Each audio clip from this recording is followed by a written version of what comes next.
O poderoso bárbaro empunha sua espada enquanto a horda de goblins avança, usando o punho de sua lâmina como um martelo improvisado para derrubar os goblins um a um. Ele encontra um machado e passa a usá-lo também, tornando o massacre muito mais sangrento e eficiente. Vendo o quão poderoso ele é, os goblins decidem fugir do campo de batalha. Mas é então que um maior aparece. O bárbaro bloqueia seu golpe e este goblin demoníaco o incita, querendo uma boa luta. Ao ver isso, o bárbaro sanguinário prepara-se para provar seu valor. Mas como viemos parar aqui? Ninguém poderia ter imaginado algo assim. Ele adormeceu depois de um longo dia de trabalho, enquanto bebia uma cerveja e jogava, como na maioria dos seus dias. No entanto, quando acordou, estava dentro do mundo do jogo como ninguém menos que Kadin. Este, que agora é um dos NPCs com quem ele está aventurando, o aconselha a ter cuidado, pois demônios mais fortes os estão cercando. Ele avança apesar disso, dando um salto poderoso no ar antes de cair sobre os demônios, partindo-os ao meio com facilidade e fazendo-os tombar numa poça do próprio sangue. Como é de se esperar do reino dos demônios, eles estão enfrentando demônios de alto nível logo de cara. O caminho para o grande demônio será muito mais difícil do que o previsto. Dito isso, porém, ele sabe que vai levar uma bronca séria da Melissa depois disso. Depois que ela explode os demônios ao redor dele, ela grita, pois havia especificamente dito a ele para não avançar sozinho daquele jeito. Outra guerreira se aproxima, matando vários demônios com um golpe elegante. Esta é a heroína Gale. Ela deveria guardar a bronca para depois da batalha, já que lidar com essas feras é mais importante. Melissa prepara outra bola de fogo e percebe que é irritante o quão certinho ele é como herói. Outra mulher ora por eles, trazendo o espírito de Atala para lutar com eles. Ela está preocupada que Kadin esteja se esforçando demais. Pelo bem deles, ele deveria se cuidar melhor. O demônio que estava avançando sobre ela é instantaneamente esmagado por um homem forte e resoluto, que diz a Kirill para não se preocupar, assim como Kadin tem suas razões. Estes são o sacerdote e a sacerdotisa Gordon e Cyril. Gordon acredita que é sensato acabar com os monstros e depois conversar com ele, e todos concordam. Kadin pensa em si mesmo. Ele é a vanguarda deste grupo de heróis formado para derrotar o grande rei demônio. Ele é também o grande guerreiro de Atala, o deus da luta e da natureza selvagem. O mais importante, porém, é que ele é um transmigrador neste jogo. A história principal deste RPG era bastante simples. Um herói que recebeu revelações divinas para matar o grande demônio reuniu companheiros para derrotá-lo. A julgar pela forma como esses demônios pareciam vis e sombrios, algumas pessoas gostaram desta aventura com esses personagens. No entanto, para uma pessoa moderna que nunca nem sequer torceu o pescoço de uma galinha, suportar este mundo é extremamente duro. Bebendo um monte de sangue de demônio, Kadin ativa sua característica única, Blood Berserker, fazendo-o transformar-se em algo semelhante a um demônio também. Usando seus poderes, ele avança e avança. Se ele apenas matar os malditos demônios, então todo este mundo, este jogo, ficará para trás. Ele continua comendo demônios, pois deseja sair deste mundo. Ele quer sair, mesmo que seja um dia antes, mais rápido, ainda mais rápido. Após o massacre, ele está sobre uma montanha inteira de cadáveres, mas ele continua comendo, demasiado perdido para fazer qualquer outra coisa. De repente, uma demônia esguia se aproxima, mas ele a agarra rapidamente pelo pescoço. Como havia jurado devorar todos os demônios, até o último deles, ele se banhará no sangue deles. De repente, porém, uma luz começa a tirá-lo de seu estado de fúria, e ele vê que aquela que ele estava agarrando era ninguém menos que Melissa. Ele a derruba rapidamente e cai de joelhos, sem acreditar no que acabou de fazer. Essa característica única, o Berserker de sangue, tem letras miúdas a serem lidas. Devido à energia demoníaca, a pessoa perderá gradualmente a sanidade. Será que finalmente chegou ao ponto em que ele não consegue mais reconhecer os próprios companheiros? Essa frase, que no jogo era apenas um texto de ambientação para enriquecer o personagem, agora se tornou realidade, e a loucura da carne corrói sua mente, consumindo-o. O sangue do demônio, que antes tinha um gosto azedo, agora é doce, e ele quer, ele precisa. Está cada vez mais difícil controlar a loucura de dentro. Será que ele consegue sequer manter a sanidade até que eles lidem com o grande demônio? Se ele não conseguir, o que acontecerá com ele? Ele se endurece. No entanto, como antes, isso acontece antes que ele se permita partir, e com fome, ele matará o grande demônio e todos eles, cada maldito demônio que existe neste mundo. De repente, ele é tirado de suas ruminações por Melissa, que ele está bem, então ele não deveria se culpar. Ele estava apenas tentando protegê-los todo esse tempo, então agora é a vez deles de protegê-lo. Cyril e Gordon chegam, ambos prometendo fazer tudo em seu poder para ajudá-lo a não se perder no turbilhão de sangue. Mas ele também deve lutar contra a loucura e se proteger até o fim. Gordon diz a ele para não se preocupar muito com isso, ele vai pôr juízo na cabeça dele sempre que for preciso. Gale observa que se já descansaram o suficiente, devem partir, pois afinal tem que derrotar o grande rei demônio juntos e salvar o mundo. Kadin fica emocionado, ele pega na mão de Gale, e assim eles avançam em sua jornada, seus corpos e mentes se tornando como trapos esfarrapados.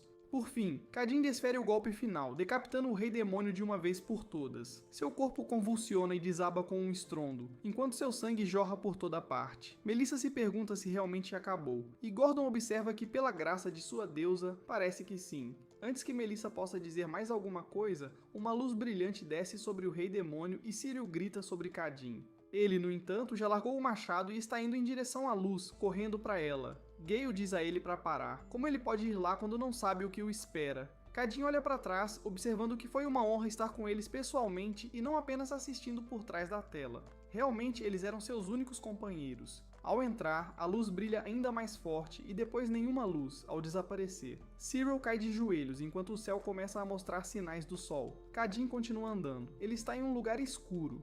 Nada parece ter mudado. Esta é a mesma escuridão de quando ele cruzou pela primeira vez. Ele se pergunta o que deve fazer quando voltar. Talvez tomar uma cerveja gelada, talvez dormir por dias. Mas o que ele sabe que não vai fazer é jogar um jogo de fantasia medieval nunca mais. Na verdade, o incomoda não ter conseguido se despedir adequadamente de seus camaradas. No entanto, ele tem que aceitar a realidade. Ele nunca mais poderá encontrá-los. Cadin, o grande guerreiro, se foi para sempre, em meio a toda aquela escuridão. Ele se aproxima de uma luz brilhante que ele pensa ser a saída de volta para a realidade. Mas ao dar uma olhada mais de perto, seus olhos se arregalam. Não, isso é um sonho, certo? Isso não pode estar acontecendo agora. Com a mente estilhaçada, ele começa a rir como um maníaco, sua mandíbula se escancarando com mais força do que nunca. Ele continua rindo enquanto a luz o envolve, pois essa não era sua fuga, mas um New Game Plus, significando que o jogo havia recomeçado para ele. Ele acorda na zona de reaparecimento habitual de Cadin, escoltado como prisioneiro. Os outros prisioneiros observam que são inocentes. Quem matou aquela mulher era o filho do padeiro.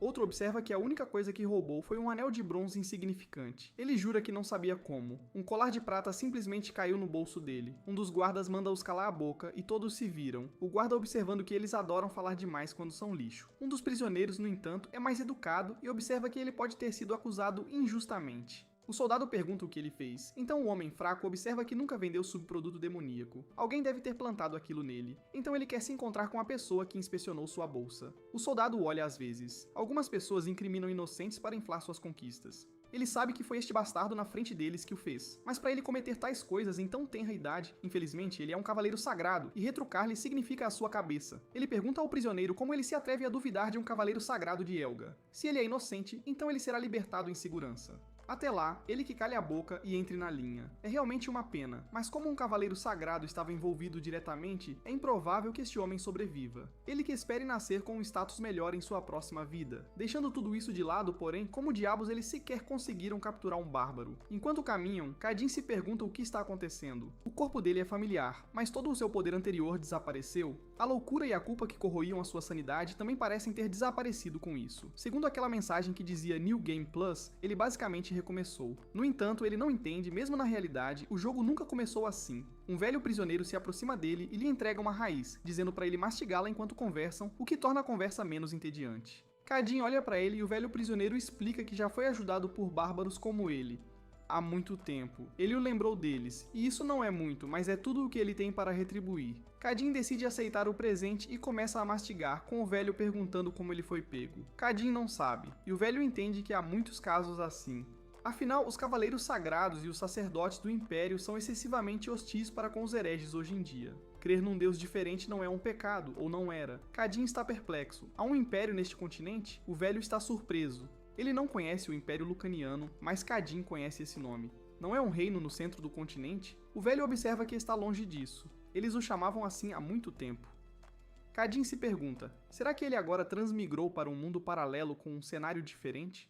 Ele pergunta para onde estão indo e o velho supõe que seja Lucaon, a capital sagrada do Império. Assim que chegarem lá, os outros prisioneiros serão convocados perante os juízes de Elga, e ele provavelmente enfrentará uma inquisição. Cadin supõe que isso significa que ele não morrerá instantaneamente, o que é um alívio. O velho lhe diz que não há motivo para alívio. Os inquisidores são loucos, viciados em tortura. Quando vem um herege como ele, eles só o veem como um brinquedo novo e divertido para quebrar. Eles cravarão pregos debaixo das unhas dele e derramarão ferro fervente nos olhos dele. De repente, o cavaleiro sagrado à frente empala o velho, matando-o instantaneamente. Ele diz a todos para ouvirem. Qualquer um que ouse insultar um cavaleiro de Elga será espiado de seu C-Piporaes com uma morte rápida. Ele se vira para Cadin e pergunta se foi ele quem causou a comoção. Se ele não quiser acabar como aquele fóssil ao lado dele, deve se curvar e implorar por perdão. Se o fizer, ele talvez seja generoso o suficiente para deixá-lo viver. Em resposta, Kadin apenas sorri. O cavaleiro fica irritado que um herege ouse zombar dele, então ele usa sua lança para atacar novamente. Kadin continua sorrindo e agarra a lâmina entre as palmas das mãos enquanto ela se aproxima. O cavaleiro tenta se desvencilhar do seu aperto, exigindo que o solte, e Kadin o atende, puxando com tanta força que ele quase cai do cavalo. Agora ele está furioso, não há mais perdão. Ele o julgará com rapidez. Infelizmente para ele, Kadin já está avançando com uma ombrada. O golpe cria uma onda de ar, o cavaleiro é derrubado e o cavalo morre na hora. O cavaleiro se levanta mais furioso do que nunca. Como ele ousa ferir um cavaleiro sagrado? Kadin esperava matá-lo em um único golpe, mas, mesmo sendo um novato, ele ainda é um cavaleiro sagrado. Ele de repente ergue a lança no ar, e Kadin sabe o que isso significa. O cavaleiro invoca Elga, a mestra da luz eterna, e ela lhe concede uma bênção para aniquilar todos os hereges em seu nome. Com esse poder recém-descoberto, o cavaleiro investe, e Kadin sabe que não tem esperança de desviar desse golpe. Ele recebe o impacto total da lança, que o arremessa contra uma carroça, partindo-a ao meio. No entanto, o ataque não parece ter sido fatal, apenas o arranhou. O guerreiro está impressionado que ele tenha sobrevivido a um golpe desses. A durabilidade dele é tão bruta quanto sua aparência ao que parece. Kadin pensa que mesmo que ele tenha mantido seu traço de berserker de sangue, seus atributos foram todos redefinidos, então ele está com dificuldades mesmo contra um fraco desses. Ainda assim, se ele tivesse algo para comer, mesmo um demônio de baixo nível, ele poderia facilmente derrotá-lo. De repente, porém, um fedor pungente o atinge por trás, e ele sabe de apenas uma coisa que pode ter aquele cheiro. Depois que o cavaleiro o alcança, ele reconhece que é poderoso e possui grande força, mas é o limite para ele. Ele deveria receber o perdão de Deus através de sua morte. De repente, porém, aquele mesmo fedor pungente o atinge, e ele cobre o nariz com nojo. Ao ver isso, Kadin ri, pois parece que o Deus que ele tanto adora o escolheu. Ele arromba o caixão atrás dele para revelar a cabeça do demônio, e só o cheiro já está fazendo seu sangue ferver. É hora de banquetear. Ele segura a cabeça do demônio acima dele e a esmaga como uma laranja, bebendo o sangue da besta como água. O cavaleiro está simplesmente atordoado. Ele jamais esperou ver algo assim. Será que esse cara enlouqueceu depois que o atingiu? Ele aponta para um dos guardas de baixo escalão e manda-o acabar com o bárbaro. O camponês, com quase nenhum treinamento, enfrenta Kadin sabendo que se recuar morrerá. Ele avança, mas Kadin simplesmente o agarra e limpa a boca. O soldado implora por sua vida, mas Kadin simplesmente esmaga sua cabeça em resposta. Este deve ter sido um demônio menor que ele consumiu, já que só tem um efeito básico de aprimoramento de força, mas deve ser mais do que suficiente para este lugar. Ele solta seu rugido gutural, fazendo os soldados tremerem e imediatamente largarem suas armas para fugir. O cavaleiro lhes diz para se reagruparem, formarem fileiras e o subjugarem, já que ele está desarmado e ferido. Qualquer um que fuja do campo de batalha passará o resto da vida atrás das grades. Enquanto ele continua seu discurso tão heróico, Kadin o cala jogando a cabeça do demônio nele, fazendo o gracioso cavaleiro cair de bunda. Com isso, ele começa a correr em sua direção, o cavaleiro se levantando rapidamente e usando seus poderes sagrados, recebendo mais uma bênção para igualar o bárbaro em força. O embate ocorre e o cavaleiro pensa que venceu. Sua lança claramente atingiu algo, então ele deveria implorar a Deus por perdão. Kadin se pergunta por que ele está sorrindo quando acabou de perder. Parece que o bárbaro prendeu a lança sob a Ecacila, e usando-a como alavanca, desfere um golpe devastador no cavaleiro pomposo. Ele continua a espancá-lo enquanto ele jaz no chão indefeso. Mas por fim, o cavaleiro implora por perdão, com lágrimas mal conseguindo sair de seus olhos inchados. Ele estava errado. Ele implora pelo seu perdão. Kadin parece se afastar, fazendo o cavaleiro pensar que ele o faria pagar por isso. Não importa o que, ele acabará com a vida dele. Enquanto jaz ali, ele de repente ouve um som de arrasto enquanto Kadin se aproxima antes de se postar sobre ele mais uma vez. Ele sinceramente não esperava que ele começasse a orar ao seu Deus mesmo num momento como este, mas ele o permitirá e ora. Ele estará com seu maldito Deus no além. O cavaleiro chora enquanto Kadin o empala, pondo fim à sua vida miserável de uma vez por todas. Depois disso, ele olha para os soldados em fuga. Claro que ele poderia deixá-los ir, mas a lição que ele aprendeu em sua primeira jogada diz o contrário. Depois que os soldados estão todos ofegantes, após terem corrido algumas milhas, eles acham que estão seguros, mas são todos subitamente empalados por suas próprias lanças. Esta é a lição que Kadin aprendeu consigo mesmo. Nunca deixar pontas soltas. 2 guardas estão nos arbustos. Eles estão até prendendo a respiração para não chamar a atenção de Kadin, mas ele já os avistou. Com uma lança bem posicionada, ele mata os 2. O pequeno ladrão de antes e os outros prisioneiros se aproximam, observando que vê-lo matar um cavaleiro sagrado foi bastante impressionante, e exigem que ele os liberte de suas amarras. Mas em resposta, Kadin simplesmente decapita o pequeno ladrão, seu sangue espirrando nos outros prisioneiros. Sua lição também se aplica a eles. Não importa quem sejam, não importa o quão amigável ele fosse, ele nunca deixa pontas soltas. O último prisioneiro, sujando-se no chão, pergunta por que ele está fazendo isso. O que eles fizeram de errado? Kadin ignora seus apelos por salvação e o elimina, assim como fez sérios com os outros. Se ele os deixasse viver, eles certamente teriam saído por aí falando sobre o que viram. Na pior das hipóteses, uma unidade de cavaleiros sagrados de alta patente teria vindo persegui-lo. Ele não pode se dar ao luxo de correr tal risco, não importa quem seja. O último prisioneiro é o mercador incriminado. Ele está encolhido atrás de um arbusto, mas não é o suficiente para protegê-lo da ira de Kadin. Enquanto ele se prepara para abatê-lo, o prisioneiro de repente grita que isso é injusto e se prostra diante do bárbaro com toda a sua força. Ele implora para que o poupe apenas desta vez, pois ele realmente não fez nada de errado e deseja viver. Kadin simplesmente pergunta por que deveria poupá-lo, e o mercador observa que sua esposa e filho o esperam em casa, e que ele foi capturado apenas porque alguém o havia incriminado. Kadin supõe que ele é provavelmente inocente, mas isso não é motivo para poupá-lo, portanto ele deveria aceitar sua situação. Haveria mais dignidade nisso. De repente, o mercador grita. Ele não precisa de um guia? Kadin pergunta o que ele quer dizer. Então o homem explica que é um mercador ambulante de Multana, da Aliança das Cidades Livres. Ele vende mercadorias por todo o continente, então não há ninguém que conheça o terreno melhor do que ele. Kadin acha que ele poderia ser útil e quer fazer-lhe algumas perguntas. Ele disse que Lucanian era um império. O Lucaniano, em sua memória, é definitivamente um reino. Então, esta Lucânia tem sido um império desde a sua fundação? Ou quando se tornou um? O mercador fica perplexo com esta pergunta. Será que este bárbaro é dos ermos além da cordilheira?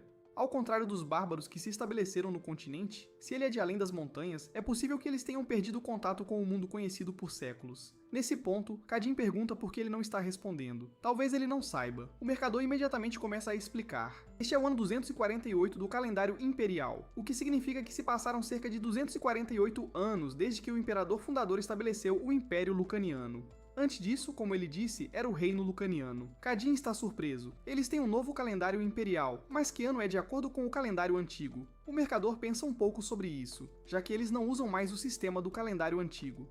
Mas por volta do ano 1130, Kadin provavelmente está confuso.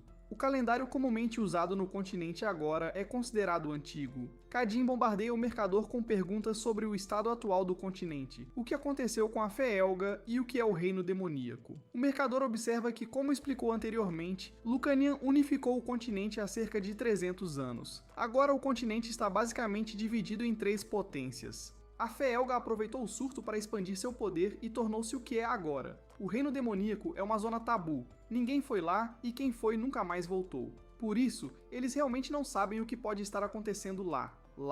Kadin está confuso. Como é possível que ninguém tenha retornado vivo do reino demoníaco? Gale, Melissa, Gordon e Cyril, ele quer saber se já ouviu esses nomes. O mercador não pode dizer que sim, exceto por Melissa. Ele já tinha ouvido algo parecido antes. Tinha certeza de que era alguém com um nome assim. Talvez fosse Elisa, embora Kadin não consiga compreender. Os heróis que conquistaram o reino demoníaco e mataram seu rei foram esquecidos. Este mundo é realmente uma continuação da primeira jogada? Depois de pensar um pouco, ele pergunta por que demônios estão à solta neste continente. O mercador lhe diz que ninguém tem uma resposta clara. Alguns dizem que é um castigo divino de Elga, que ficou irritada com o estado do mundo, enquanto outros dizem que um arquimago abriu um portal para outro mundo, e alguns afirmam que é um sinal de que um mal terrível descerá sobre o mundo. A verdade reside apenas por trás dos olhos do Deus Todo-Poderoso acima deles, no entanto. Ou assim ele pensa. Kadin olha para o céu e pega sua lança antes de caminhar, com o olhar um pouco à frente para observar o degrau. Com base no que seu mercador lhe disse, este lugar é provavelmente o continente onde ele estava jogando cerca de 300 anos depois de sua primeira partida. Não bastava que ele tivesse sido expulso de seu mundo original, agora ele foi expulso até mesmo do mundo onde conseguiu se estabelecer de alguma forma. O conhecimento que ele possui está centenas de anos desatualizado, e seus camaradas, de quem ele se separou há tanto tempo, provavelmente viraram pó. Ele olha para trás, em contemplação da repetição de tantas matanças incontáveis. Há sequer uma razão para continuar a viver? Beber o sangue de demônios repugnantes e suprimir sua loucura? Que garantia há agora de que ele pode retornar ao seu mundo real quando alcançar o fim mais uma vez?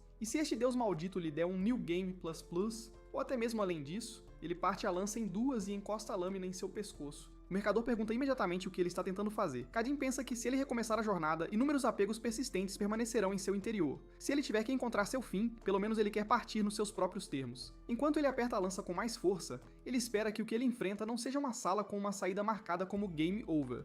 Neste ponto, ele preferiria não ter nada. De repente, ele se lembra de Melissa, de quando lhe perguntou o que ela faria depois que a ameaça demoníaca terminasse. Ela queria ensinar magos, talvez construir uma torre ou algo parecido. De repente, ele volta à realidade e pergunta ao mercador sobre o que ele ouviu falar de Melissa. Ele não tem certeza total dos detalhes, mas acha que é o nome do primeiro mestre da Torre dos Magos ou algo assim. Kadin exige severamente saber onde fica a Torre dos Magos, e o mercador observa que ela fica em uma cidade chamada Vestana, na borda leste da Aliança das Cidades Livres. Esta é a região central do Império, então mesmo que partam agora, levaria uns 2 ou 3 meses para chegar lá. Kadin fica em silêncio por um tempo e então sorri. Aquela mulher maldita, porque ela tinha que ir dizer aquilo? Agora ele não pode nem morrer em paz? Kadin pede a ele para guiá-lo até lá e usar a rota mais rápida, mas o mercador observa que ele ainda tem uma família da qual precisa cuidar. Ele não pode perder tanto tempo sendo um guia. Kadin entende perfeitamente, então como pagamento ele lhe dará a coisa mais preciosa que pode lhe dar: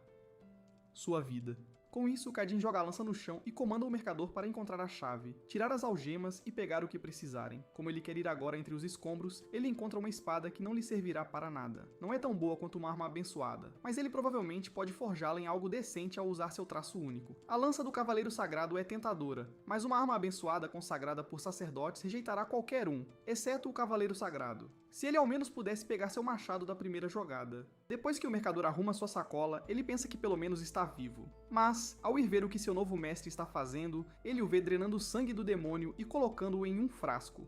Após se equiparem, sua longa jornada até a Torre dos Magos começa oficialmente. Muito mais tarde, enquanto os corvos se banqueteiam com os corpos dos mortos, alguém encontra o corpo do cavaleiro, Linton Pelopus. Ele foi chamado de tolo por completo. Outro cavaleiro observa que parece que todos, soldados e prisioneiros, foram mortos. Ele pergunta a Lady Helia o que eles devem fazer, e ela diz a Eden para encontrar qualquer pista. Não podemos simplesmente voltar ao arcebispo e relatar a morte de Linton. Eden entende, e ela pensa sobre isso. Que tipo de bastardo ousou matar um cavaleiro sagrado, ela não consegue entender, mas quem quer que tenha sido pagará o preço por tamanha insolência. Enquanto Kadin descansa sob a lua fria, o fogo que eles fizeram começa a diminuir, já que não foi alimentado há algum tempo. O mercador não está em lugar nenhum, porque como esperado, ele está correndo pela floresta, pensando que escapou. Agora ele só precisa se afastar o máximo possível daquele bastardo maluco. Ele já sentia que era perigoso fugir do Império sozinho, então ter uma espécie de companheiro de viagem era bom. O problema, contudo, é que este seu companheiro de viagem é do tipo que come demônios e massacra pessoas. É assim que o mercador Duncan o vê, como um bárbaro. Não ajuda o fato de que, quando lhe perguntou se queria algo para comer, como um pouco de carne seca ou batatas desidratadas que tinha estocado, ele não disse nada. Quando lhe deu um bom casaco quente para se deitar enquanto dormia, ele não disse nada. Quando ele lhe perguntou como ele sequer foi parar no Império, nada. Este bárbaro mal fala e não permite perguntas além das necessárias. Por mais que ele o olhe, ele simplesmente não consegue ler suas intenções, se é que ele sequer tem alguma. Ele não é como uma pessoa, e mais parecido com uma fera selvagem. Ele sentia como se estivesse fazendo um número de circo só para que ele não se entediasse e o matasse. Se esse fosse o único problema, ele teria aguentado, provavelmente. Mas o maior problema de todos é que este bárbaro dá 10 passos a cada passo dele, mesmo que não pareça. Ele é um mercador ambulante conhecido por ser incansável e rápido, mas este bárbaro está num nível completamente diferente. Mal ele aponta o caminho, já está muito à frente, e quando finalmente o alcança, ele faz a mesma coisa de novo. Ele o fita até que ele também chegue, como se o ameaçasse de morte se o atrasasse demais de sua busca desconhecida. Duncan sabia que, se não fosse seu guia, eles estariam a quilômetros de distância. Que pernas tem aquele homem? Ele já estava cansado demais. Se ele continuasse a segui-lo nesse ritmo, ele poderia simplesmente colapsar e morrer de exaustão. Naquele momento, a autopreservação tornou-se a única tarefa em sua mente, e é por isso que ele está correndo agora. Sua chance veio mais cedo do que ele esperava. Agora que ele está fora daquela floresta escura, não conseguirá encontrar o caminho por onde veio. Ainda assim, ele chora, pois deixou sua sacola lá, que era basicamente toda a sua fortuna. Ele tinha óleo, velas, sabão, pederneiras, um espelho de prata e mais. No total, ele teria montado uma barraca na cidade com facilidade. Mas se ele voltasse para pegá-la agora, ele definitivamente acordaria aquela besta adormecida. Ele ainda tem a vida, no entanto, e todas aquelas coisas que pode reconstruir com tempo e esforço. Duncan para um pouco sob a lua fria. Ele não sabe o quão longe correu e a paisagem lhe parece segura. Mas a este ritmo, levará um tempo para aquele bárbaro descobrir para onde ele foi. Assim que ele pensa que está livre, Kadin pergunta aonde ele vai com tanta pressa. Será que ele está fugindo? Mas por que ele está fazendo isso? Ele não precisa do pagamento prometido? Duncan, sabendo muito bem que não consegue se defender, cai de joelhos, percebendo que cometeu o maior crime.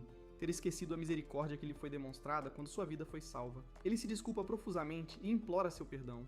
Kadin se agacha ao nível dele e observa que ele não está procurando um pedido de desculpas, mas uma razão. Se ele não corrigir a razão, ele simplesmente fugirá novamente. Então ele perguntará novamente, por que ele fugiu? Duncan explica timidamente que foi porque o ritmo dele era muito rápido para ele acompanhar. Se ele continuasse seguindo naquela velocidade, ele sentiu que teria desmaiado e morrido. Depois de explicar, ele pensa que com certeza está morto, mas Cadin apenas observa que eles deveriam voltar e acrescenta que andará um pouco mais devagar. Duncan está completamente atordoado, mas mesmo assim segue Cadin de volta para o acampamento improvisado deles. Cadin o observa dormir, claramente tendo algum tipo de pesadelo com ele. Cadin pensa que ele estava meio errado aqui. Esse seu ritmo apressado é um hábito que ele formou em sua primeira jogada, pois cada momento parecia urgente, como se estivesse sendo constantemente perseguido. O reino demoníaco era um lugar árido e hostil. Nunca havia comida ou água suficiente para alimentá-los adequadamente, e o descanso era apenas uma ideia distante. Como ele progredia bebendo sangue de demônio, ele nunca soube que seria consumido pela sua loucura, e que o grupo inteiro economizaria cada momento, até mesmo de comer e dormir, para que pudessem apressar seus passos. Eles provavelmente queriam ter certeza de que ele não enlouqueceria completamente. Diferentemente do reino demoníaco, no entanto, seus arredores atuais não são tão perigosos. Há muita água e bebida, e embora a loucura possa regressar um dia, pelo menos por enquanto não é problema. Além disso, desacelerar é na verdade algo bom, já que o mercador viajante é um guia bastante útil. Ao chegarem a uma encruzilhada, Duncan explica que há muita tensão nas fronteiras. Há muito mais guardas, então eles deveriam fazer um desvio e passar por uma área menos vigiada. Cadin compreende que se ele pensa assim, então eles farão exatamente isso, algo que deixa Duncan discretamente feliz. Cadin ainda tem um mapa do continente na cabeça, mas é um mapa de 300 anos. Sem um guia competente, ele certamente se perderia um dia. Enquanto caminham, Duncan explica que a maioria dos cavaleiros sagrados ou captura hereges à vista ou se obceca tanto com seus registros que caçará demônios próximos com fogo nos olhos. Um bárbaro como ele não conseguirá ficar tranquilo até chegarem ao território da Aliança das Cidades Livres. Agora Cadin entende por que é tão difícil encontrar demônios, mesmo que eles estejam aparentemente à solta por todo o continente. Por causa desses cavaleiros sagrados, este sangue que ele está armazenando logo se tornará inutilizável, então ele precisará conseguir sangue fresco apenas no caso de precisar lutar naquela noite. Enquanto continuam a caminhar por um matagal, eles encontram uma vila que Duncan pensa ser um assentamento pioneiro. Seria melhor se eles pedissem comida e uma cama aqui, já que não há bons lugares para acampar na área. Cadin, no entanto, acha estranho que não haja uma única luz acesa e seja hora do jantar. No entanto, o portão está aberto e sem guardas. Duncan se pergunta se essa é uma vila abandonada, e é isso que Cadin gostaria de verificar. Duncan desaconselha, pois eles não sabem do que as pessoas fugiram. Talvez um monstro ou demônio. É quando um rosnado baixo surge da vila, mas Cadin ainda saca sua lâmina, pois um monstro ou um demônio seria uma ótima notícia. Ao entrarem, Duncan segue Cadin timidamente e pergunta o que aconteceu, pois aquilo não parece uma vila abandonada comum. Cadin para na única casa com uma porta aberta e bloqueia Duncan, que espreita por trás dele bem quando um goblin demoníaco avança contra eles, soltando um grito ao fazê-lo. Cadin mal se move ao cortar a criatura ao meio, que cai bem ao lado de Duncan. Ainda mais goblins saem da casa escura. Cadin pensa que goblins não são agressivos. Pelo contrário, na verdade, eles costumam ser bastante tímidos e evitam pessoas. Então, o fato de essas criaturas se tornarem agressivas significa que alguma entidade se envolveu. Parece que eles vieram ao lugar certo, afinal. Outro Goblin se lança sobre ele, que Cadin facilmente despacha, assustando seus irmãos. O segundo Goblin grita enquanto Cadin se lança e o decapita, mas o terceiro, de fato, lança uma machadinha nele enquanto ele faz isso, que Cadin consegue bloquear. Com isso, ele se livra do terceiro Goblin também, partindo ao meio pelo peito. Duncan olha para os cadáveres à sua frente e pergunta se acabou, mas Cadin ainda não pode dizer com certeza. De repente, um rugido mais alto e gutural pode ser ouvido da casa, e um Goblin muito maior espreita para eles, segurando o que parece ser uma garota.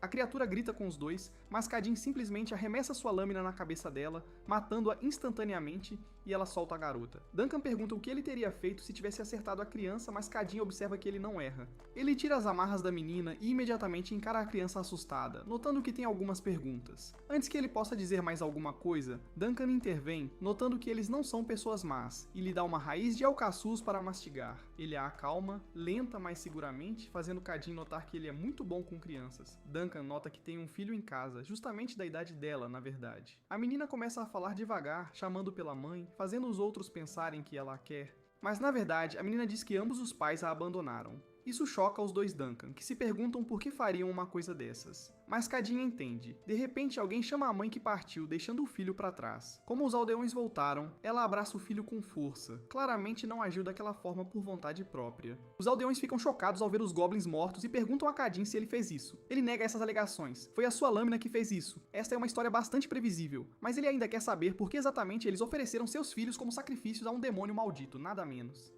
Uma vez lá dentro, o chefe da aldeia explica que esta floresta estava originalmente coalhada de goblins. O solo na sua terra antiga estava esgotado, por isso atearam fogo a esta área e se estabeleceram aqui. Quando viram o fogo, a maioria dos goblins decidiu fugir para salvar a vida, e tudo ficou em paz por um tempo.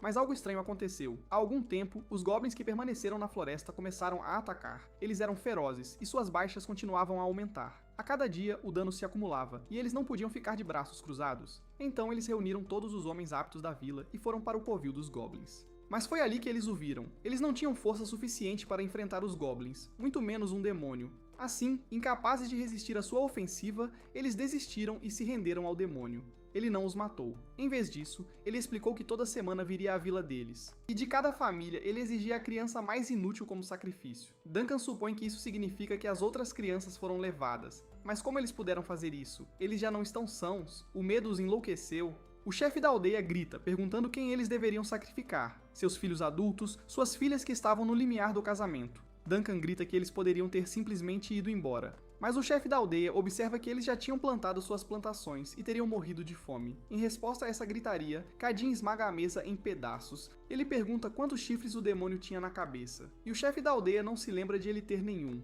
Depois de pensar um pouco, Kadin pega sua espada e lhes diz para o guiarem. Já que eles são tão fracos, ele não tem escolha a não ser cuidar do demônio por eles. Naquele momento, Kadin pensou que, se não há chifres, é um demônio menor. E sem características que o distinguissem de outros demônios, é provavelmente um primordial, o que é algo que ele deveria ser capaz de lidar. Enquanto o chefe da aldeia abria caminho, ele pediu desculpas, pois não tinham nada para oferecer como pagamento. A aldeia inteira mal conseguia sobreviver como já estava.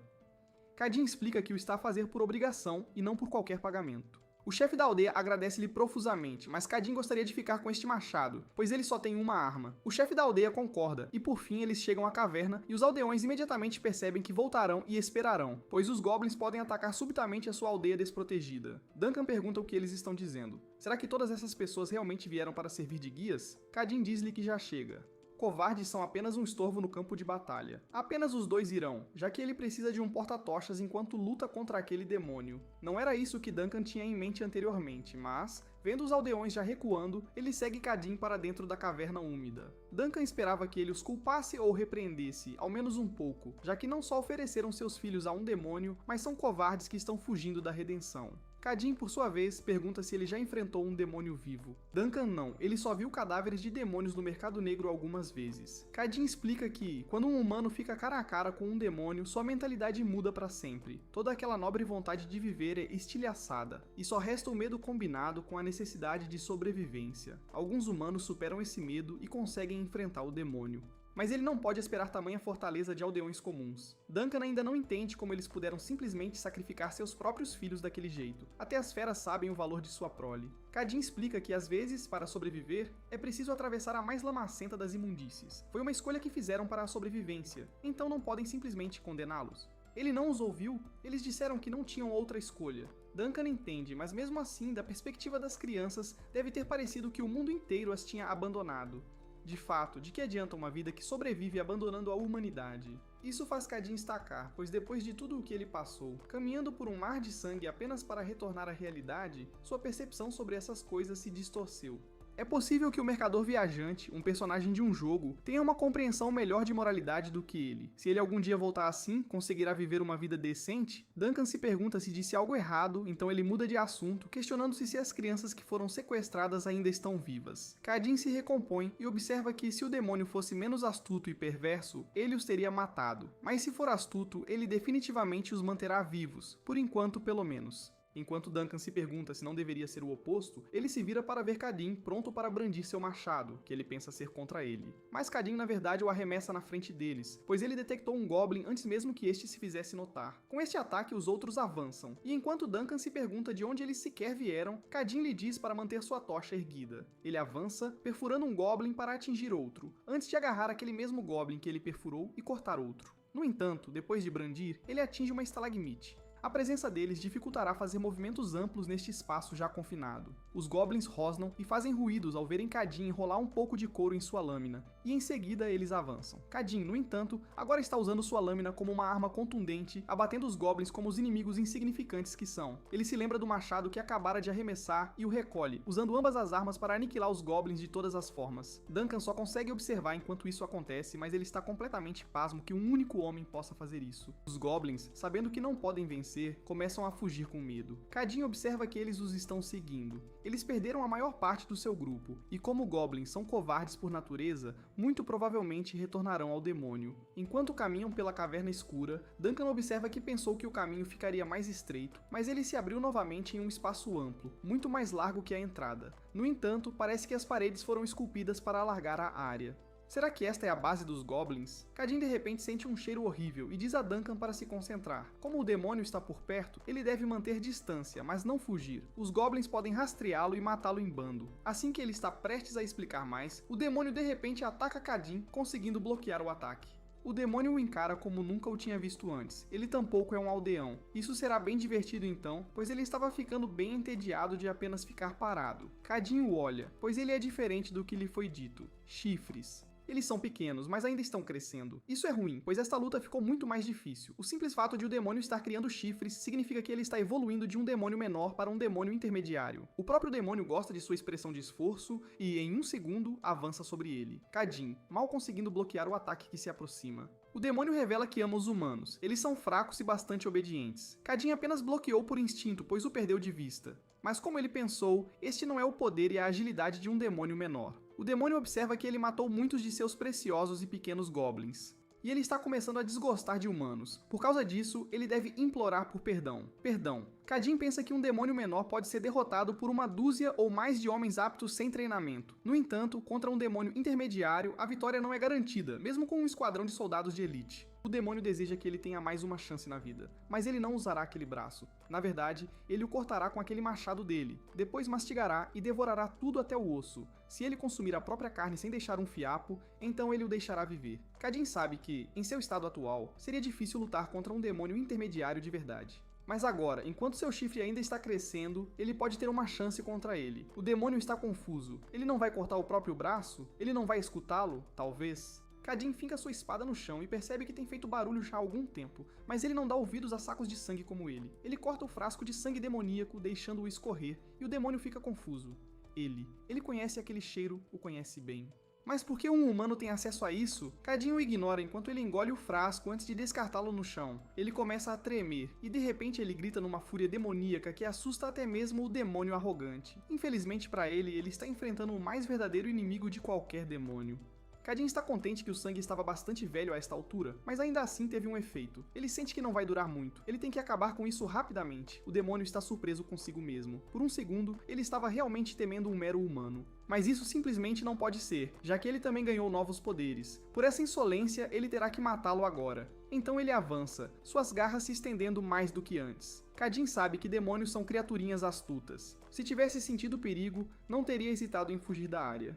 Talvez seu julgamento tenha sido obscurecido pela onda de poder dos chifres que recém começaram a crescer. Enquanto o demônio ataca, Kadin finalmente consegue ver seus movimentos e contra-ataca com seu machado, fazendo o demônio recuar com um impacto, o que parece ter lascado suas garras mortais. Infelizmente, o machado de Kadin também lascou, o aço não sendo feito para a batalha. Se ele continuar lutando assim, é apenas uma questão de tempo antes que o machado se estilhasse completamente. Então ele saca sua lâmina. Mas não importa, mesmo que o machado se parta, ele usará sua espada. E se a espada, por sua vez, se partir, ele usará seus punhos poderosos. O demônio olha para suas garras lascadas com raiva redobrada e grita, pois isso é simplesmente imperdoável. Kadin de repente avança e desfere um golpe para baixo com sua lâmina, forçando o demônio a bloquear mais uma vez. Mas ele está na verdade sendo empurrado para o chão. Ele estremece agora, percebendo todo o poder do humano à sua frente. Kadin não para por aí, e se prepara para golpeá-lo com o machado. Mas o demônio desvia a lâmina e mal tem tempo suficiente para sair do caminho. Ele nunca esperou tamanha força destrutiva. As pernas dele estão tremendo só com o impacto. Como pode um mero humano ter esse poder? O demônio ruge enquanto avança novamente, tentando arrancar a cabeça de Kadin de forma limpa. Mas ele desvia e dá uma ombrada na fera, fazendo-a recuar. No entanto, Kadin não para por aí, enquanto balança sua lâmina com força no pescoço do demônio que mal consegue desviar. mas Kadin aproveita o mesmo impulso para golpear com seu machado, sendo este golpe muito mais poderoso que o anterior, que parecia ter sido uma finta. O demônio percebe o quão perigoso é este próximo golpe, então ele recua com toda a força que consegue reunir. Kadin destrói completamente a estalagmite ao lado deles. O demônio levanta a mão enquanto bufa alto. Ele exige saber o que Kadin é, pois é evidente para qualquer um que ele não é humano. Kadin não responde e apenas encara a besta, seus olhos límpidos, determinados, movidos unicamente pelo desejo de batalha. O demônio sabe que aquilo não pode ser um humano, deve ser algum tipo de monstro que assumiu a forma humana para enganá-lo. Sabendo disso, o demônio salta, agarrando-se desesperadamente a uma estalagmite. Ele está sendo facilmente dominado, e a besta está antecipando seus ataques. É inútil ele avançar de frente a esta altura, mas o que mais ele pode fazer? De repente ele ouve Duncan gritando. Parece que ele está afastando alguns de seus goblins, mas o demônio está mais interessado no fogo com que ele os está afastando. Se aquele fogo sumisse, as coisas seriam muito mais fáceis. Com isso ele começa a pular de estalagmite em estalagmite para chegar ao portador da luz. Mas Kadin baixa a espada e agarra o machado em posição de arremesso. É bem óbvio que este demônio está mirando em seu guia, mas ele não o deixará fazer o que pretende. Kadin percebe que o demônio é bem rápido. Se ele apenas mirar nele, ele provavelmente desviará, então terá que fazer outra coisa. Ele aperta o machado com mais força, com o objetivo de destruir as estalagmites. O demônio percebe assim que desfere o arremesso poderoso, que destrói o que ele estava escalando, fazendo a criatura cair com um baque alto.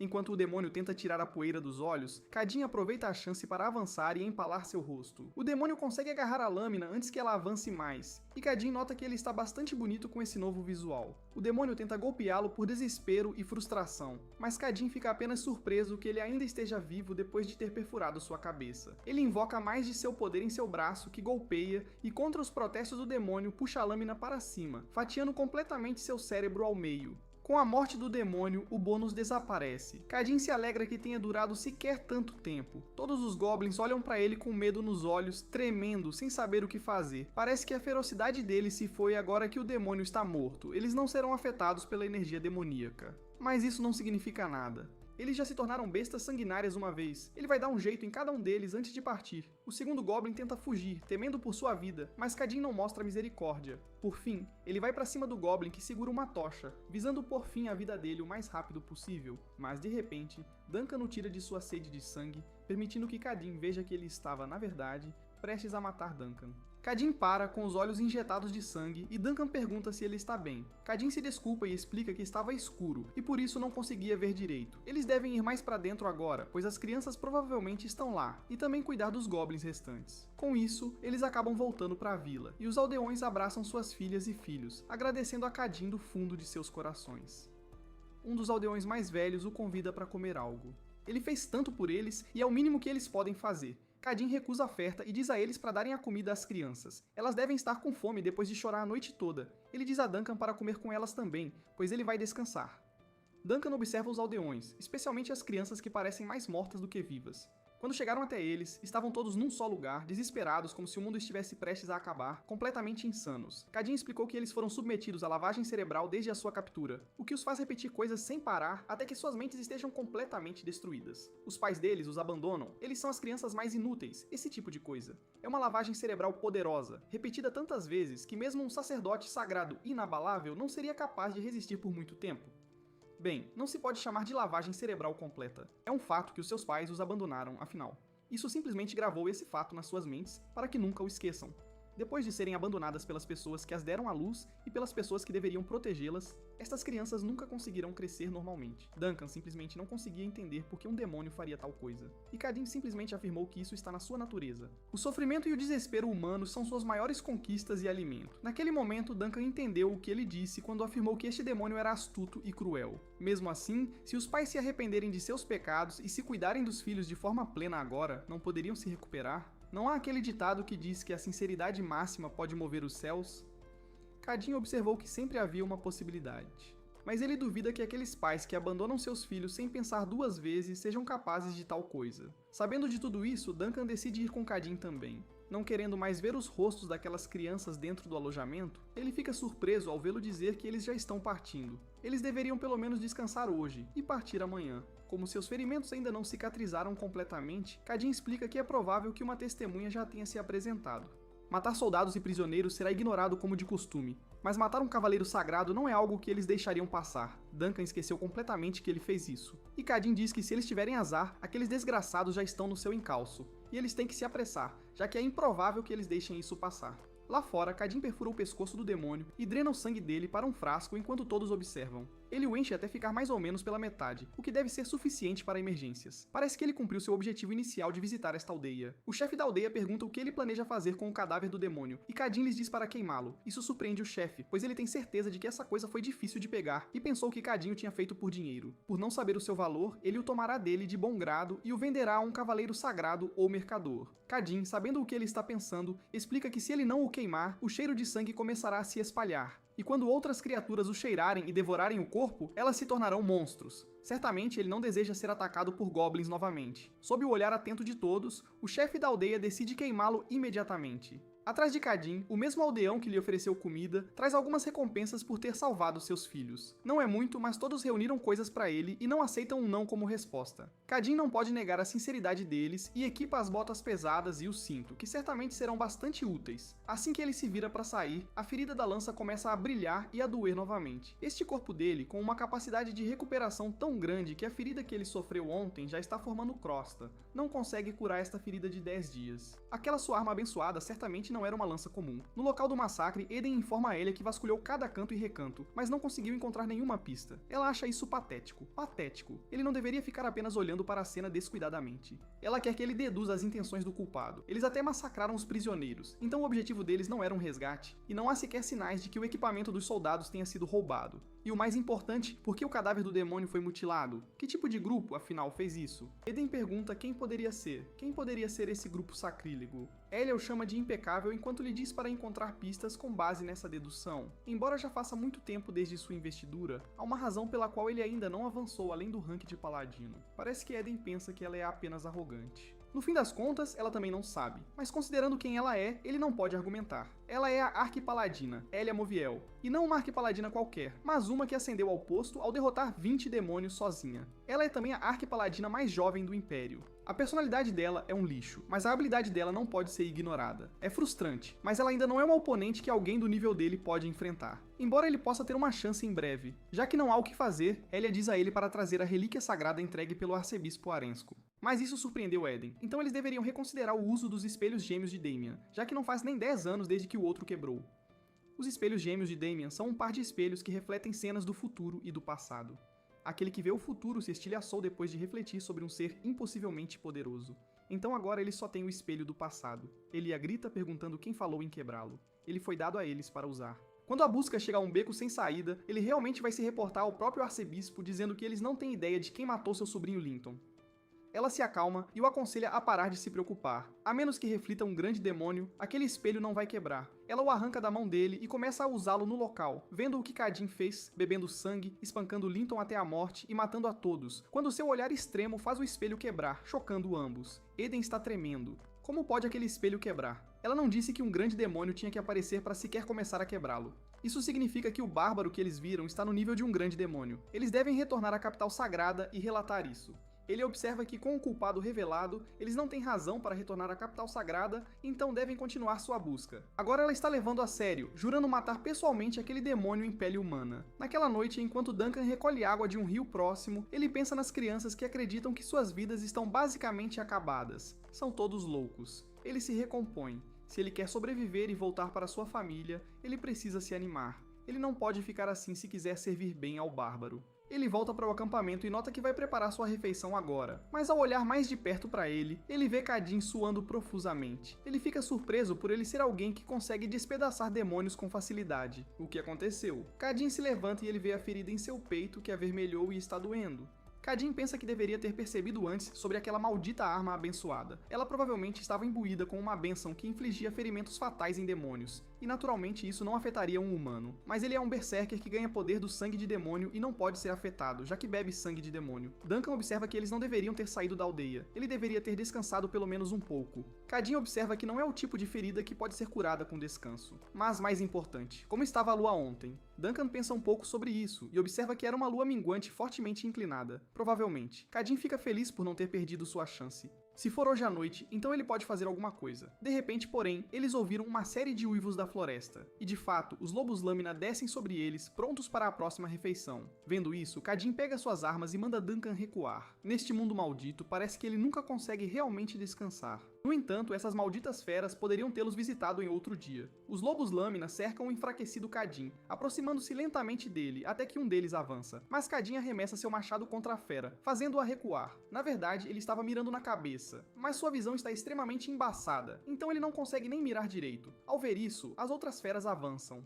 Kadin se esforça ao máximo para derrubá-los, mas um deles agarra seu braço que balançava. Sob essa pressão, Kadin crava o punho na criatura antes de derrubar o que estava atrás dele. Outro agarra seu tornozelo, mas ele lida com isso. Os outros lobos lâmina começam a cercá-lo, visivelmente mais cansados. Eles costumam caçar em matilhas, e depois de verem seus primeiros membros caírem, eles se reagrupam. São muitos. Se o corpo deles estivesse em melhor forma, ele não teria esse problema. De repente, ele ouve Duncan gritando que está se protegendo com fogo. Kadin sabe que se for beber sangue de demônio agora, será como tomar veneno.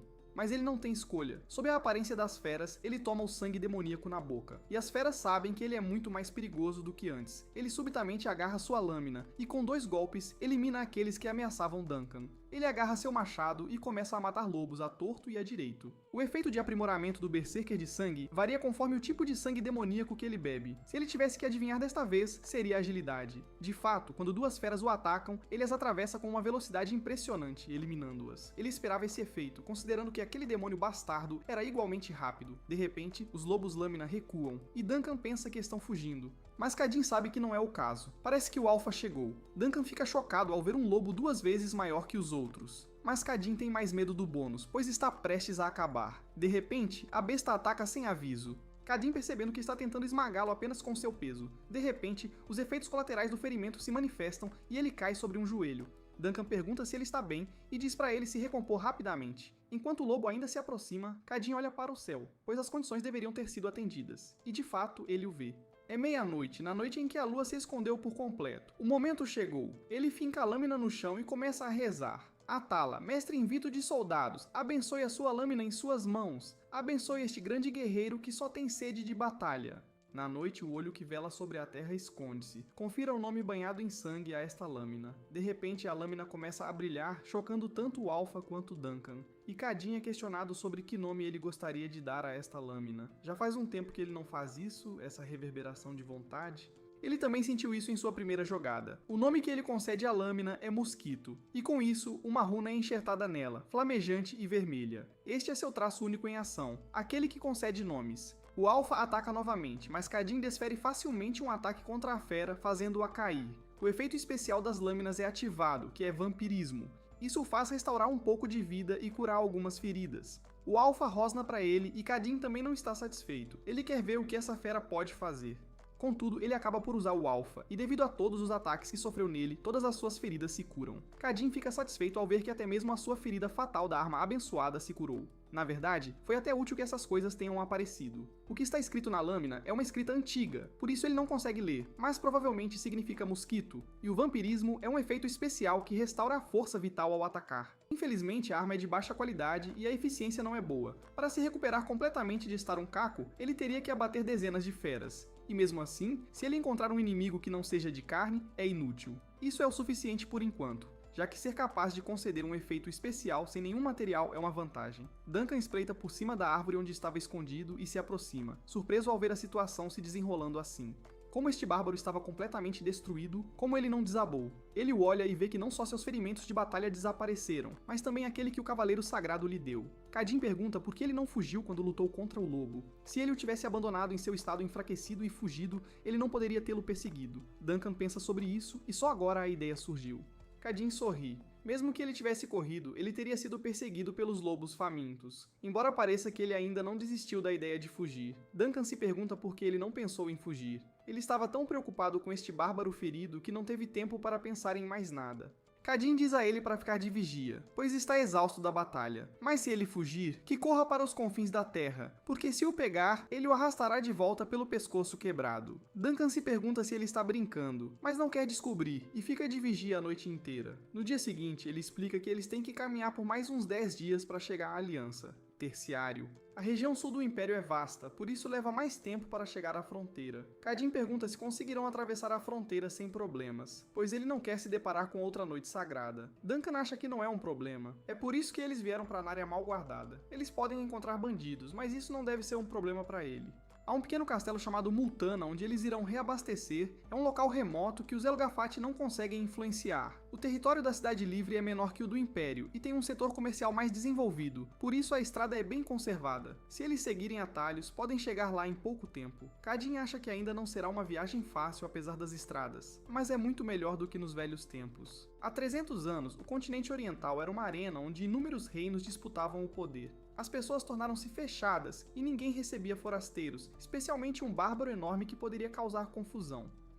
Melissa até o olhou estranhamente quando se encontraram, e ele não podia culpá-la. Para uma jovem maga que passou a vida inteira como erudita, um bárbaro de repente pediu para viajar com ela. Ela imediatamente escreveu sobre ele naquele diário dela, escrevendo todo tipo de bobagens. Ele sorri ao se lembrar disso, embora agora esta seja apenas uma memória inútil. Duncan observa que a Aliança das Cidades Livres não deveria ter problemas com alguém como ele, então ele não deveria se preocupar. Mas de repente, eles ouvem uma comoção à frente deles. Cadin pergunta o que seria, e Duncan supõe que são bandidos. As pessoas que os repreendem são um grupo diferente, mas ele não tem certeza.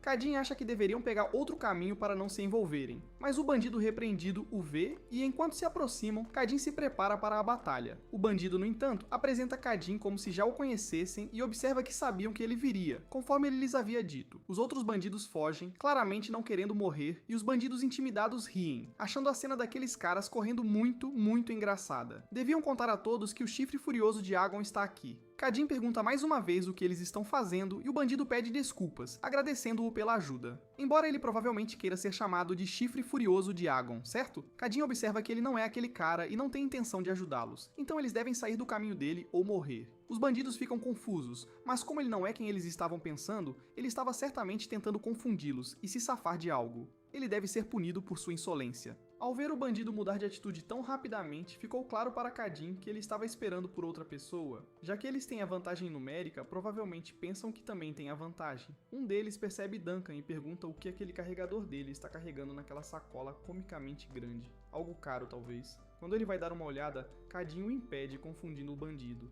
Ele o está entristecendo bastante ao agir assim, surgindo do nada e confundindo o povo deles daquele jeito. Por causa dele, eles têm que lutar contra aqueles canalhas agora sem reforços, portanto ele deveria oferecer pelo menos alguma compensação financeira. Cadin apenas o encara, e o bandido supõe que ele não quer que mexam em seus bolsos. Caso contrário, eles farão assim. Já que parece que ele consegue se virar, ele deveria ir com eles para lutar contra aqueles canalhas, fingindo ser o chifre furioso de Agon.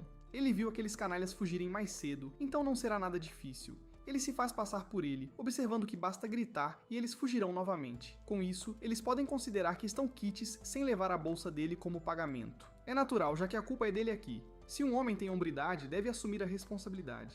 Talvez ele seja uma mulher por baixo de tudo aquilo, então ele não sabe bem como fazê-lo pagar. É a primeira vez que ele vê um bárbaro, então ele não sabe como discernir entre os dois. Enquanto seus amigos riem, Duncan pensa que o silêncio de Cadin é muito ruim. Talvez ele esteja se contendo para não se envolver com bandidos, porém, o bandido, no entanto, pensa que está decidido. Já que vão trabalhar juntos, que tal se apresentarem? Ele é o primeiro. Cadin o fará de bom grado e, com um balanço rápido de sua lâmina, decapita o bastardo à sua frente enquanto a cabeça rola no chão. Os amigos dele demoram a perceber o que aconteceu e, enquanto gritam, Duncan suspira, já esperando por isso. Os bandidos imediatamente sacam suas facas e lâminas, notando que ele não sairá dali vivo. Cadin se apresenta por completo. Ele também é o grande guerreiro de Atalar. Em muito pouco tempo, Cadin acaba com os insignificantes bandidos, tirando seu machado do último. Mas ele vê que já está bem além dos seus dias de glória. Neste ponto, as lâminas estão lascadas e a junção está bamba, marcando sua perda. Não foi feito para combate, contudo, e ele o usou exaustivamente. Ele o coloca no cinto pensando que procurará um mais decente. No castelo parece que um dos bandidos ainda vive. Ele fica paralisado de choque até que Cadin se vira para ele. Ele imediatamente sai correndo, mas imediatamente tropeça e cai. Cadin acha que isso é bom. Ele não precisa mais se preocupar em perder uma perna, e não precisa sacar o machado se não quiser ter a coluna esmagada. No entanto, é melhor que ele responda às perguntas deles com a verdade. Eles são bandidos? Qual é a relação deles com os que escaparam? E o mais importante, de quem é o objeto? O chifre furioso de Agon. Ao vê-lo não responder, Duncan intervém, observando que Agon é uma cidade no centro da Aliança das Cidades Livres. Ela possui a maior arena do continente, e incontáveis mercenários, gladiadores e andarilhos se reúnem lá em busca de riqueza e honra. O Chifre Furioso de Agon é um mercenário bárbaro lendário que venceu o campeonato em diversas ocasiões. Cadin pergunta se esses caras o confundiram com ele, o que Duncan supõe, mas ele acha estranho. Ele é uma figura tão famosa que nem mesmo um presidente conseguiria encontrá-lo facilmente. Talvez se lhe pagassem uma fortuna, mas nem mesmo assim. O bandido berra, notando que o chefe deles é da arena, e ele disse que eles são melhores amigos desde aquela época. Ele disse que se eles pedissem ajuda, ele largaria tudo e viria, aconteça o que acontecer. Quando a trombeta furiosa de Agon estiver aqui, todos eles morrerão. Ele amaldiçoa tudo. Tudo isso é por causa daqueles desgraçados da Gangue Martelo Negro. A área costumava ser o território da Gangue da Caverna de Sangue. Um dia, porém, eles invadiram usando sua superioridade numérica, e foi por isso que o chefe deles pediu ajuda ao seu melhor amigo. Duncan observa que, na verdade, eles foram completamente enganados. Se fossem realmente melhores amigos, ele apenas o observaria agir como um bandido num lugar como este? Ele poderia ter lhe dado algumas barras de ouro para abrir uma loja decente numa cidade grande. O bandido também começa a perceber isso, e Cadin pensa que, independentemente das circunstâncias, ele matou vários membros. Então eles não vão deixar passar. É melhor atacar primeiro do que ser emboscado. Já que são bandidos, ele vai saquear os suprimentos deles sem culpa alguma. E talvez ele possa conseguir uma arma mais decente também. Ele diz ao bandido para levá-lo ao seu grupo para que ele possa acabar com eles. E ele recusa a princípio. Mas quando Cadin pressiona sua coluna, ele cede. No esconderijo da gangue deles, o líder deles senta-se em um trono dourado. Ele é Gran, o líder deste grupo desorganizado e um amigo próximo de seu irmão, o Chifre Furioso de Agon. Ele fez um nome para si na arena de Agon e ele é um guerreiro orgulhoso e corajoso. É isso que ele gostaria de ser. Mas Raging Horn nem sequer sabe da sua existência. A verdade é que ele era um gladiador comum com uma vitória e 4 derrotas. Ele mentiu sobre ter enviado um mensageiro porque os seus subordinados não paravam de se comportar mal. Mas mesmo que ele tivesse enviado um, Raging Horn não teria vindo de qualquer forma. Ele se pergunta onde tudo deu errado. Ele só queria uma vida simples com aqueles subordinados leais que ele reuniu mentindo, ou pelo menos com blefes exagerados. Se virando com a bandidagem nesta área, isso teria sido suficiente para ele. Tudo isso é por causa daqueles bastardos do Martelo Negro. Eles tinham a sua fronteira. Por que eles precisavam se esgueirar para cá? Em seu desespero, um subordinado grita, correndo até ele porque o Chifre Furioso está aqui. Antes que pudesse pedir socorro, o subordinado é derrubado por Cadin com um arremesso preciso de machado. Gran não consegue acreditar. O traje bárbaro distintivo, aquele físico impressionante. Será este realmente o Chifre Furioso de Agon?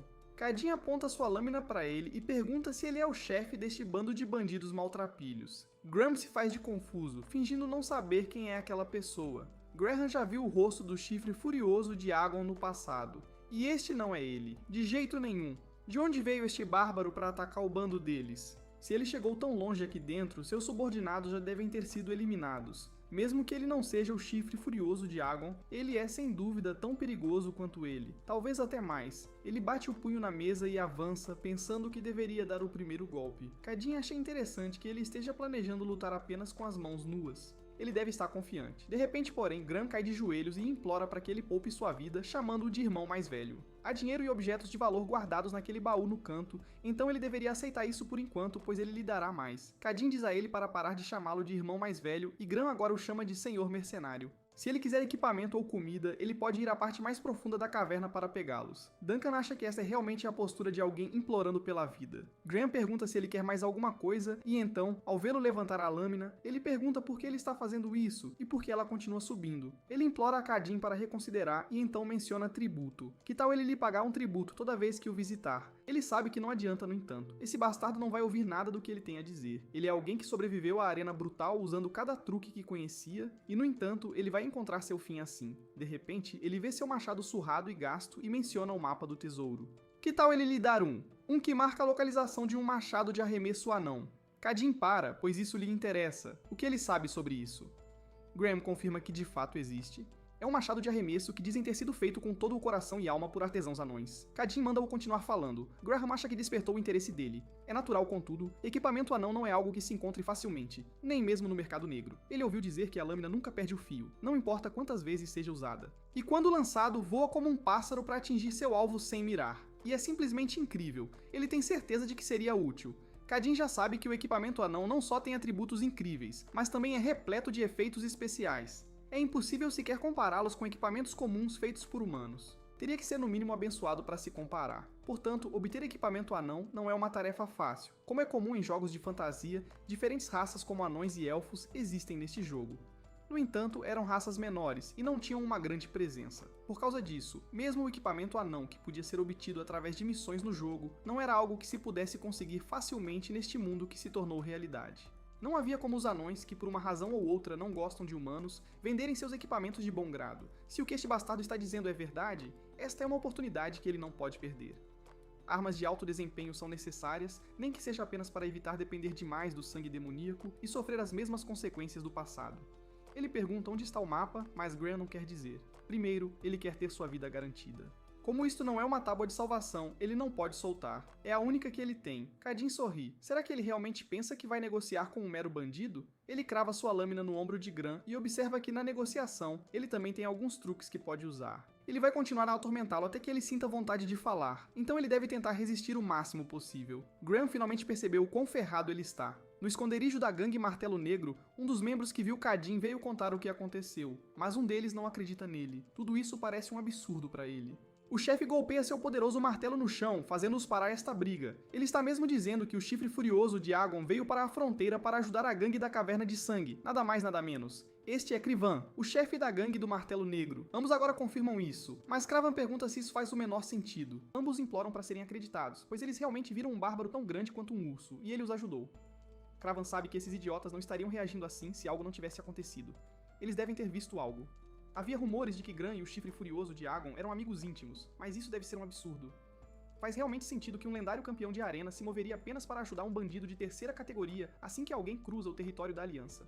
Ter um mercenário bárbaro não é algo difícil de conseguir. Ele provavelmente contratou um apenas para blefar. No entanto, caso seja realmente o chifre furioso de Agon, ele deve agir enquanto pode. De repente, um dos homens corre e olha para o lado, notando que há uma invasão. A gangue da Caverna de Sangue está se aproximando deles. Krivan pergunta quantos, e o bandido observa que há apenas duas pessoas. Um é o líder e o outro é o que parece ser o chifre furioso de Agon, um bárbaro enorme. Os dois bandidos que relataram sabiam que ele viria e Krivan ainda não acredita totalmente. Mas se esse for realmente o caso, eles não têm chance num confronto direto.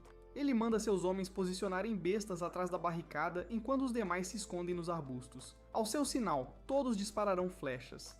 Eles deveriam ir verificar se este é realmente o chifre furioso de Agon de que falam.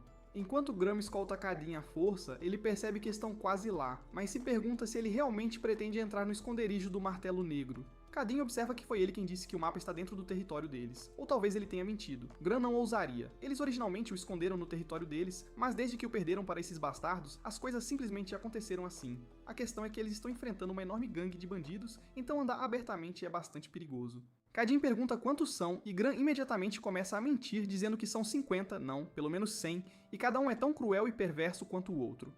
Se ele disser 100, certamente ele desistirá, ele pensa.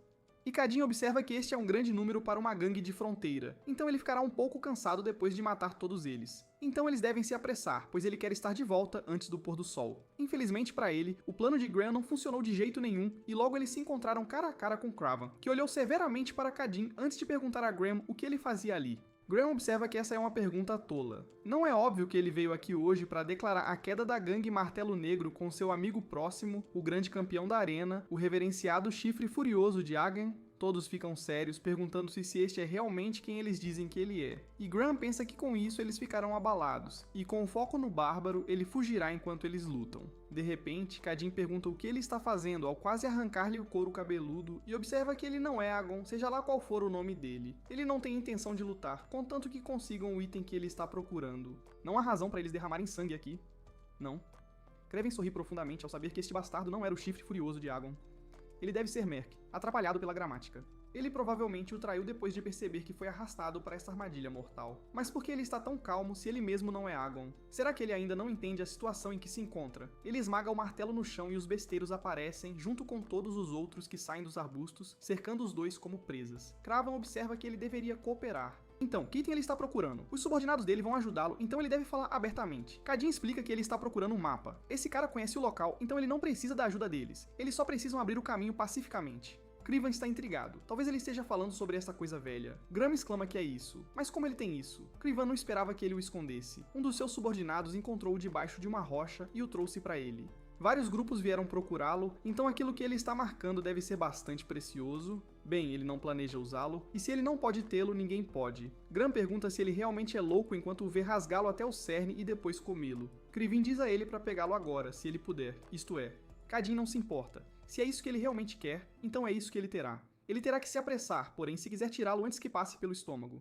Kraven imediatamente ordena que seus homens atirem, mas Cadin rapidamente agarra Graham e o usa como escudo, bloqueando todas as flechas que vêm em sua direção. Kraven não consegue acreditar. Ele apenas encara enquanto Graham grita de dor. Este cara é um lunático, mesmo que ele tenha traído seu empregador para usá-lo como escudo humano. Sem qualquer hesitação, Krivan ordena a seus homens que mirem nas partes salientes. Ele não consegue cobrir tudo e atirar novamente em uníssono. Assim que acabam de recarregar, todos os bandidos recarregam o mais rápido possível, mas de repente o machado de Cadin voa contra a cabeça de um deles. Ao verem isso, os besteiros disparam novamente, continuando a fincar seus virotes em Graham, que implora para ser morto. Em vez de sofrer este destino, Kravan pergunta a seus homens o que estão fazendo. Ele os mandou disparar todos de uma vez, não separadamente, mas eles deveriam parar de disparar por enquanto. Ele se vira para seus homens e lhes diz para avançar. Eles fazem exatamente isso e Cadin arremessa Graham contra alguns deles. Certamente há muitos deles. Mosquito pode curar seus ferimentos, mas lidando com tantos, ele poderia sofrer alguns ferimentos indesejados. Então ele vai acabar com isso o mais rápido e decisivamente possível.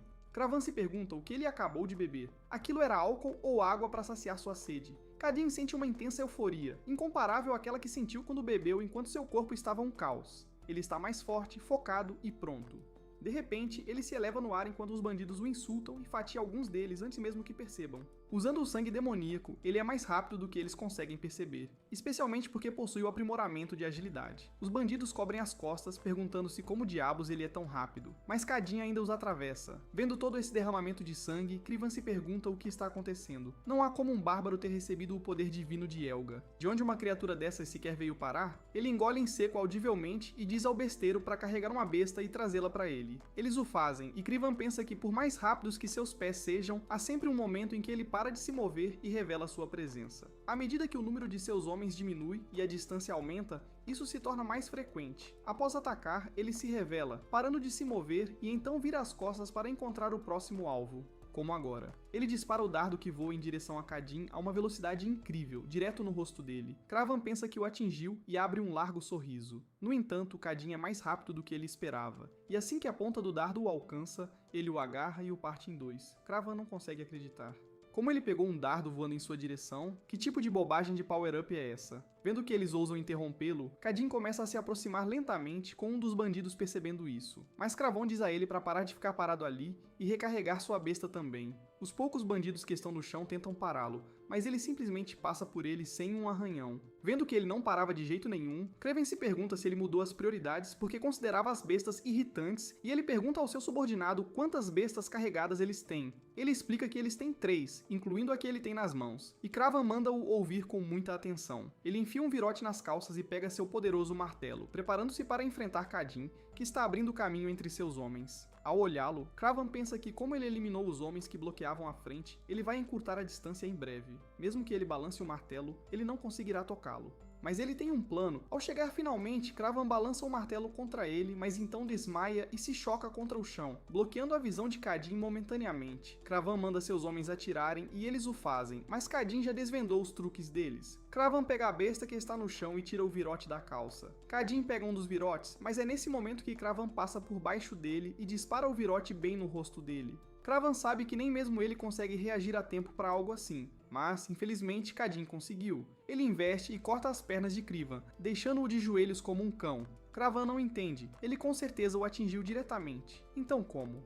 O que aconteceu? Cadin parte o virote e o cospe ao pegá-lo com os dentes. Ele vai lidar com seus pequenos besteiros e voltará. Então ele deve esperar em silêncio pela sua sentença. Kravan só consegue ouvir enquanto seus homens gritam e berram, implorando para serem poupados. Mas não há como ser poupado do poder de Cadin depois que ele terminar. Kraven sabe que é um pouco tarde para levantar a questão, mas ele poderia poupar sua vida? Cadin não tinha nenhuma intenção de matá-lo de qualquer forma. Ele só vai abrir sua barriga e pegar o mapa. Krivan exclama. Não há razão para fazer isso porque ele tem o conteúdo do mapa memorizado. Se ele entrar no buraco profundo sob a rocha em forma de punho no centro exato do castelo moldado, ele encontrará um baú preto lá dentro. Cadin pergunta por que ele não pegou o tesouro para si mesmo se sabia onde estava. Ele estava com medo da punição do senhor? Crevan nega essa ideia. Normalmente, enviar alguns subordinados teria sido suficiente, mas Mulden está atualmente cercada por soldados, razão pela qual eles se deslocaram da fronteira para cá. Cadin realmente não está interessado nas suas circunstâncias. Mas que tropas estão sitiando Mulden, e por quê? Crevan acha que é o exército do Visconde Adelan. O motivo oficial é executar o Lorde de Molden, o Barão Demônio que assinou um contrato com um demônio. Mas corre um boato de que há outras circunstâncias nos bastidores. Porque se houvesse prova concreta de que o Lorde fez um pacto com um demônio, os Cavaleiros Sagrados de Elga também teriam intervindo. Cadin pensou que ele só precisava do mapa. Mas parece que as coisas estão ficando cada vez mais complicadas quanto mais ele investiga. Cadin está feliz por ele ter contado, mas ainda terá que pegar o mapa para verificar se o que ele disse é verdade. Crevan pergunta por que ele está fazendo isso. Ele não lhe disse sobre o conteúdo? Além disso, Cadin não acredita na palavra de um bandido. E ele já havia dito isso antes, para pegá-lo se puder. Naquela noite, enquanto montavam um acampamento, Cadin entrega a Duncan o mapa ensanguentado e rasgado e pede para ele juntá-lo. Duncan pergunta onde estava o mapa para estar em tão mau estado, e Cadin lhe diz que estava em um estômago. O bandido o rasgou e o engoliu, então ele o recuperou diretamente do estômago dele. Duncan o pega e faz o seu melhor, fazendo o mapa corresponder aproximadamente ao que o bandido lhe disse. Não era mentira, então. Mas a história do castelo de Modlin também é verdade. Se for esse o caso, Cadin se pergunta se a história daquele barão demônio é mesmo verdade e como ele pode usá-la. Na aldeia que visitaram anteriormente, o chefe da aldeia exclama que ele só está falando a verdade. Realmente não passou ninguém pela aldeia ultimamente. Além de alguns aldeões se machucando no trabalho, não houve incidentes. Eles estão dizendo a verdade. Eles não conhecem esta cavaleira sagrada, mas sabem que ela fala sério, e ela pergunta se eles podem jurar isso diante de Elga. Obrigado por assistir. Até a próxima.